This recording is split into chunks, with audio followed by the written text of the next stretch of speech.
everyone, thanks again for tuning into Sin's Workshop. Hope you're having a wonderful day. So, today we're going to be talking about We Are the Fire by Sam Taylor. So this was one of the Book of the Month winners on Sin's Workshop on my website, and I finally got around to reading it.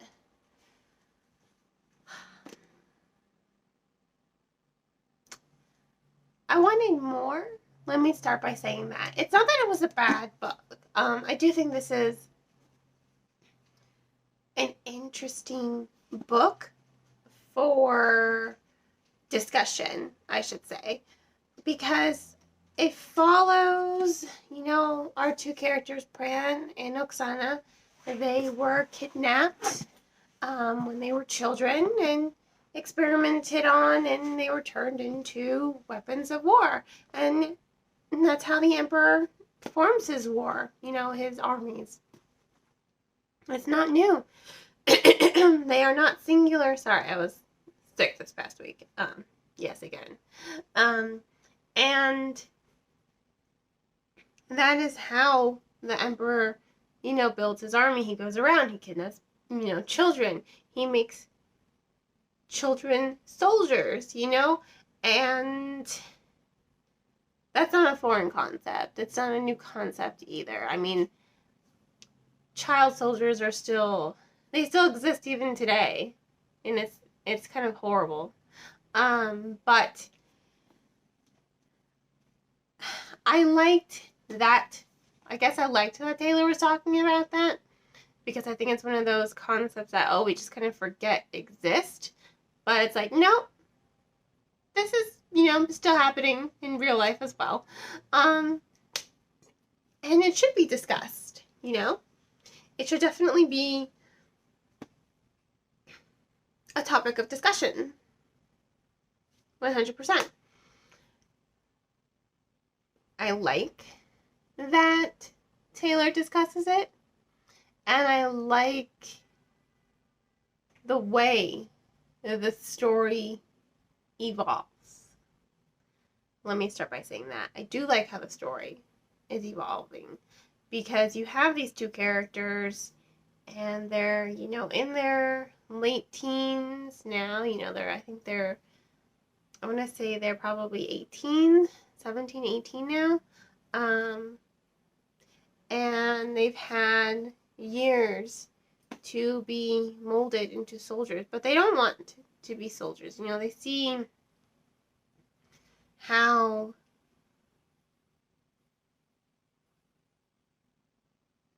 they're throwaways. They're expendable. And they see just how expendable they are early on in the story, when other brothers in arms are, something happens. They go a little crazy, and they just start attacking, and then they're put down. They are killed. And it's at that moment where both Pran and Oksana, they both decide, okay, our lives mean nothing to these people who kidnapped us when we were children, who have kidnapped all these other children.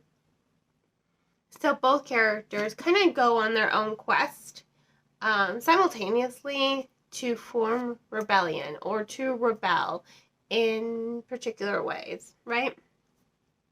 And their paths, they do converge, they go like that and that and that and that, right? I like the debating that goes on between the two characters. And it's not just between the two characters, like, going at it. It's how the stories kind of push and pull. There is a good discussion on what it means to be a rebellion, to form a rebellion, to save others. You are seeing these characters come to grips with, ethics and morality and their humanity, Do they risk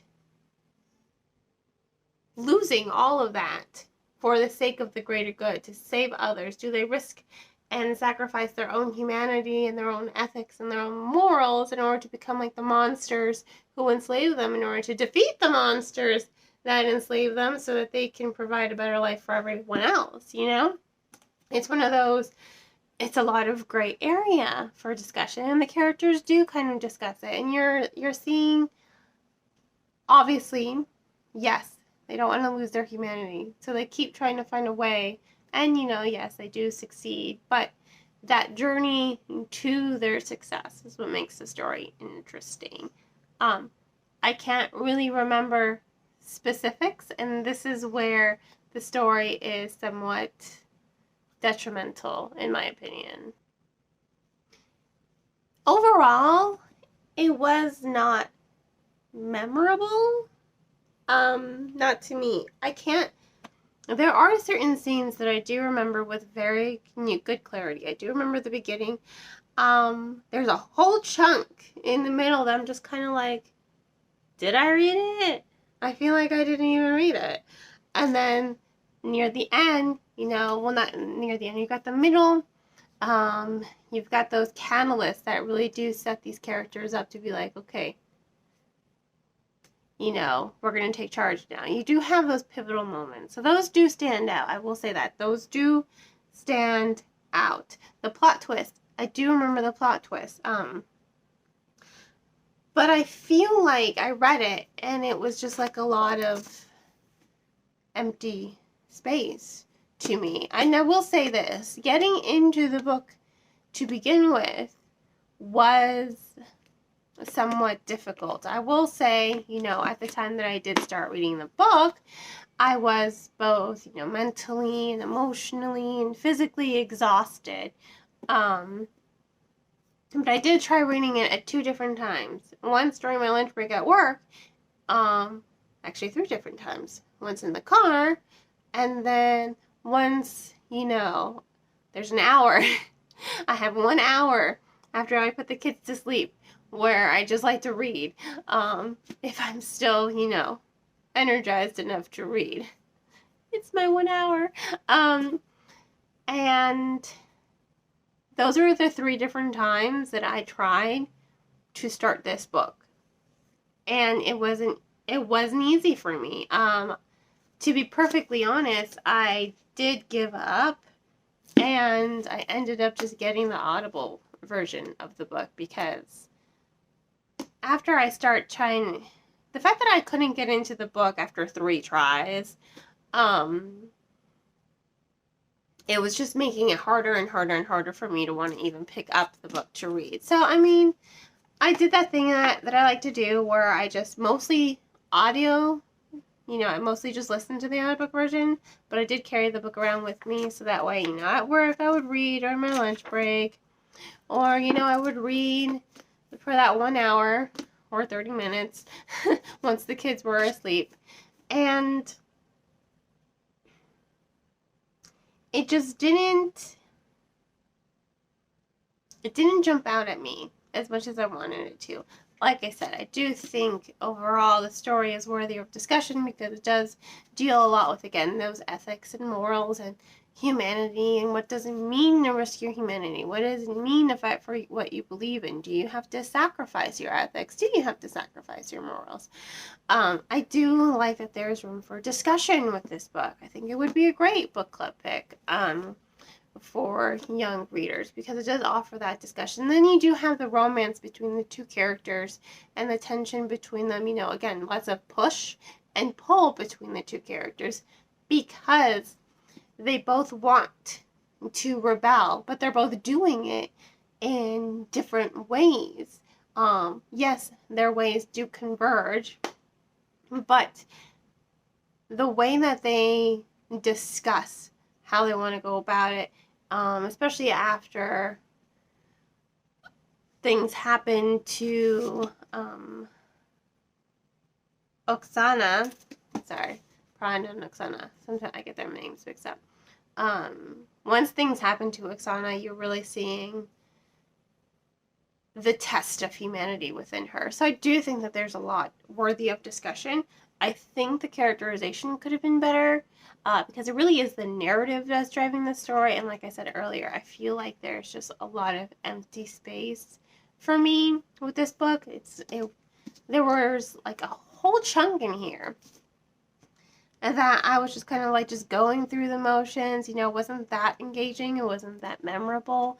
I do think I wish it had been more memorable for me personally. I wish it hadn't been so hard for me to get into. But, to each their own, right? I wanted more. I expected more. I just didn't get as much as I wanted, unfortunately. I just wanted something that was going to be more memorable. I wanted something that was going to be more engaging. And I will say I do like the tension that does rise throughout the story, but overall, it's not that it was bad, I just didn't find it memorable. Like I said, I think I can only really vividly remember like 3 books, whereas if I were to look at something, pretty much all of these Dragonlance books right here, all of them except for the ones that I haven't read, like these, which are about Sindri Suncatcher. He's a Kender who can do magic. By the way, introduced over here in these guys. See, I remember. I haven't read his trilogy yet. But all these other ones, I remember those and those and those. Well, of course I remember those. Those are Dragonlance. But, sometimes things just stick out at you and are super memorable. And I read these years ago and I still remember them. This I read a couple weeks ago, and it's like I'm looking at it through foggy glass, kind of. Like I'm watching it play out during foggy glass, and I can't quite hear and I can't quite make out the scenes, but it is what it is. That's how I feel. That's how I felt when I was reading this. Because there were times, even when I was listening to the audiobook, I would like rewind it and like whole chapters and be like, what did I miss? And then sometimes I would just reread the scene. I'm like, what, instead of rewinding, let me just go grab the book and reread it. And it was a lot of me having to reread scenes and re-listen to scenes, because I just felt like it didn't matter which medium it was, physical or audiobook, I wasn't really absorbing it because I didn't find it that engaging and I didn't find it that memorable. And that to me was a little disappointing. But again, when I did start reading this book, I was going through my cat's illness, and then there was some work stuff that was going on that had me really stressed out, and then I'm just always exhausted because, well, one, I haven't been taking my iron pills like I'm supposed to. That's my fault. And 2, just being a mom, and then you've got the 2-year-old, and then you've got the 6-month-year-old who's now 7 months, and it's just like being a mom and a wife and full-time worker.